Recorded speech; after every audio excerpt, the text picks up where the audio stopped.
Her mother-in-law beat her and threw her out with her baby, until a janitor saw everything and took them somewhere unbelievable. Have you ever trusted someone so much only to realize they never really saw you?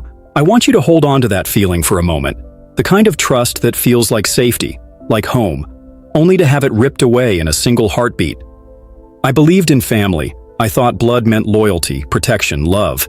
But sometimes the people who are supposed to be your shelter turn into the storm that leaves you broken and cold. Imagine this.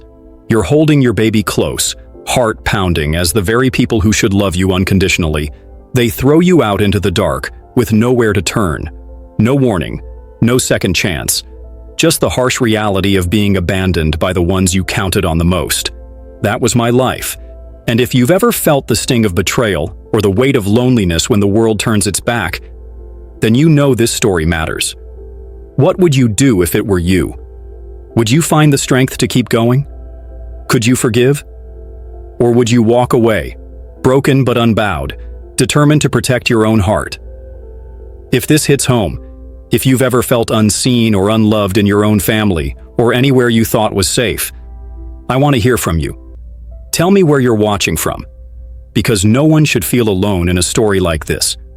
Drop a 1 in the comments if stories like this move you, if you believe in truth told from the soul.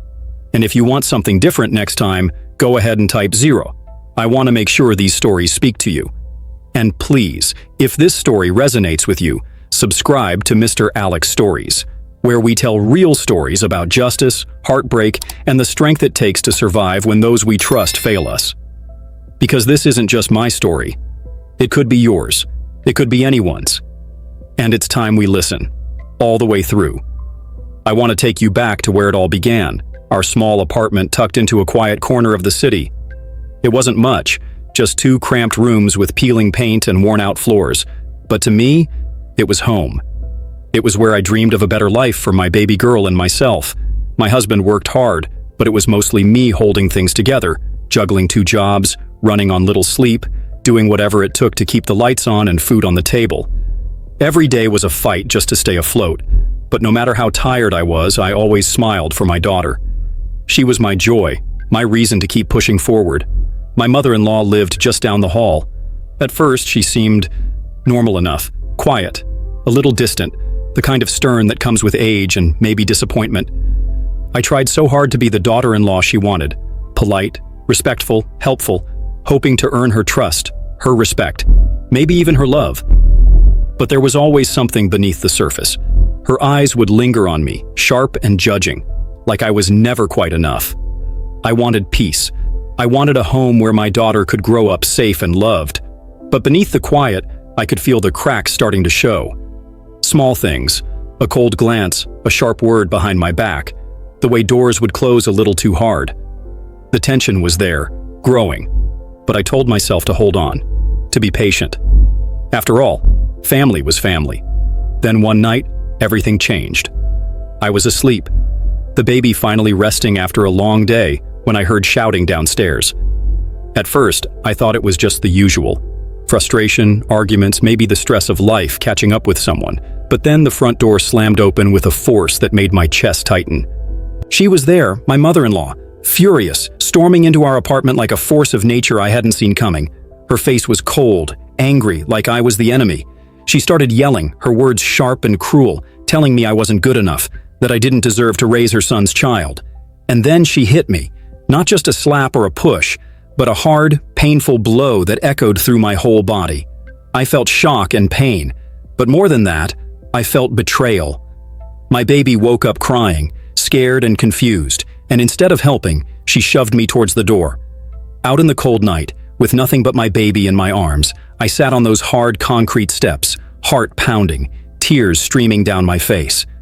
I kept asking myself, how did it come to this? How could the people who were supposed to love me, protect me, turn into my worst nightmare? Sitting there on those cold concrete steps, clutching my baby close like she was the only thing keeping me anchored to the world, I felt the weight of everything crushing down on me. The night was heavy and silent, but inside my mind, a storm raged. I kept asking myself the same questions over and over. Like a broken record, I couldn't stop. Was I not enough? Was I really that broken? Unworthy of love, respect, or even basic kindness? How could family, the people who were supposed to have my back no matter what, be the ones to hurt me the most? The people I trusted with my heart, they became the source of my deepest pain. In that moment, I felt completely alone, like I'd been erased from their lives, like I didn't matter. I thought about leaving everything behind, walking away from a world that had shown me nothing but coldness and cruelty. Maybe I didn't deserve better. Maybe I was supposed to stay invisible, stay silent, just survive day by day, never hoping for more. But then, deep inside me, beneath the fear and the heartbreak, a quiet voice began to whisper. Not loud, but steady. It said, "You're stronger than this. Stronger than the hurt. Stronger than the silence. For your child, for that little life depending on you, and for yourself." That voice was faint, but it was there, like a flicker of light cutting through the darkness. It gave me a reason to breathe again, to believe that maybe, just maybe, this wasn't the end of my story. Around me, the night stretched out, cold, endless, and deafeningly quiet. No one came to help. No one knocked on the door. No one said a word. It was just me and my thoughts, wrapped in the chill of the dark, trying to hold on to hope when everything inside me wanted to give up. I didn't know then what would come next, but I knew one thing. I had to keep going. Not just for me, but for my baby girl. Because even when the world turns its back, sometimes the strongest love comes from within. Then, just when the night felt like it might swallow me whole, out of nowhere, a shadow appeared. A janitor from the building. A quiet man who'd been watching everything unfold from his window for a while. I didn't even notice him at first, lost in my own storm of fear and shame. But then he came closer, careful, gentle, like he didn't want to startle me. He didn't say much at first. No big speeches or promises, just quietly handed me a warm blanket, rough but clean, and a bottle of water. That simple act, so small and basic, felt like a lifeline. I clutched that blanket tight, feeling the warmth against the cold night air, like it was holding more than just fabric. It was holding a sliver of hope. His kindness was real. No questions, no judgment, just presence. He looked at me with eyes that didn't pity me, but saw me. And he said softly, "You don't have to stay out here. I know a place where you and your baby can be safe tonight." I froze. Trusting someone else after everything felt impossible. The weight of betrayal was so heavy I wasn't sure I could open my heart to anyone again. How could I believe in kindness when my own blood had turned against me? But the cold was biting deeper. My baby was stirring from hunger and fear, and my body was trembling from exhaustion and shock. What choice did I have? I hesitated for a long moment, trying to measure the risk, the hope, the fear. Then I nodded. Maybe it was desperation. Maybe it was a tiny flicker of faith. But I followed him. He led me through quiet hallways and stairwells I'd never paid much attention to before. The building felt different at night, darker, stranger. But with him beside me, I felt a little less alone. When we stepped outside, the air was chilly, but the city lights glowed softly in the distance, like distant stars promising something better. We didn't speak much on the way, but I could feel his steady presence like a shield around me. When we finally reached the shelter, a small community place tucked between old brick buildings, I was surprised. It wasn't fancy. The paint was peeling and the floors creaked under every step. But it was warm.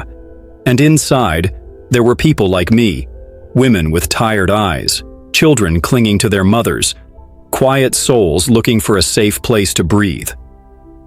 As I sat there, rocking my baby in my arms, watching her eyelids flutter as sleep took her, something inside me started to soften.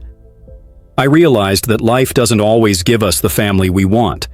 Sometimes the people we expect to love us the most fail us in the worst ways. But sometimes strangers, people we never thought would matter, can become the family we actually need. That night, I understood strength differently. It wasn't about always standing tall, carrying every burden alone, or pretending you're okay when you're not. Sometimes strength means letting go of pride. It means opening your heart to help, even when it feels impossible. It means trusting again, even when your soul is cracked and scared. And forgiveness. That was still a faraway dream. I wasn't ready to forgive the pain, the betrayal, or the coldness of the people I once called family. But I found something else. Something just as powerful. Hope. Hope that this wasn't the end of my story. Hope that maybe, just maybe, I could build a new kind of family. One not made by blood, but by kindness, resilience, and the will to survive. A family born from love earned, not taken.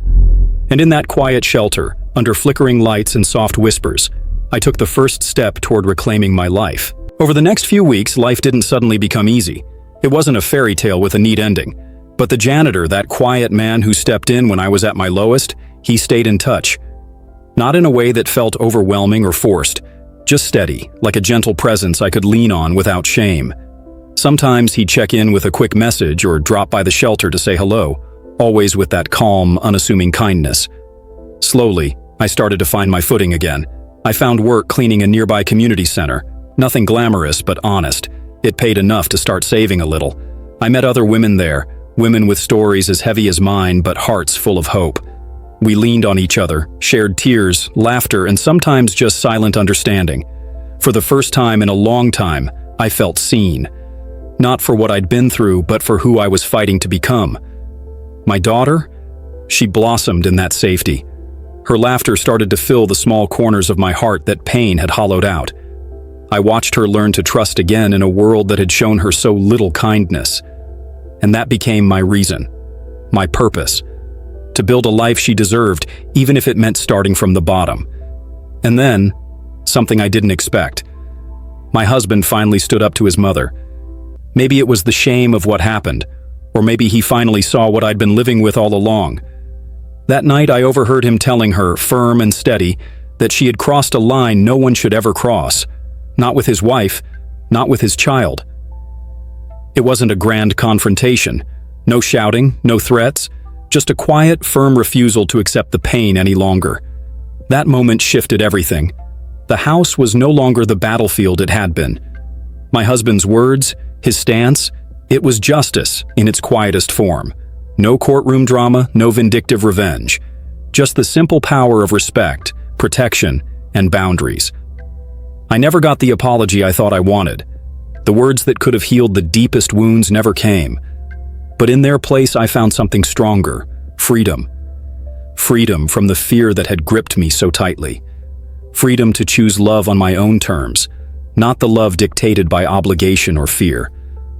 The scars remain, etched deep in my heart and my mind, reminders of pain, betrayal, and loss. But they're also proof of survival, of endurance. Some people will never see your worth, not because you're not worthy, but because their own wounds blind them. Maybe what broke me was also what saved me. That moment of breaking open allowed light in where darkness had lived for too long. Was I wrong to walk away? I ask myself that all the time. But deep down, I know it was the only way to survive, to protect my child, to protect myself. I carry those scars, yes, but I also carry the lessons. That family isn't always about blood. That sometimes your greatest strength comes not from the people who are supposed to love you, but from the kindness of strangers who show up when you need them most. If this story touched something inside you, if you felt this pain, this hope, or this fight, I want to hear from you. Leave a comment. Tell me how you would have handled it, or share your own story. Because sometimes, sharing is the first step toward healing. And remember, you're not alone. Thank you for listening to this journey. If you care about stories,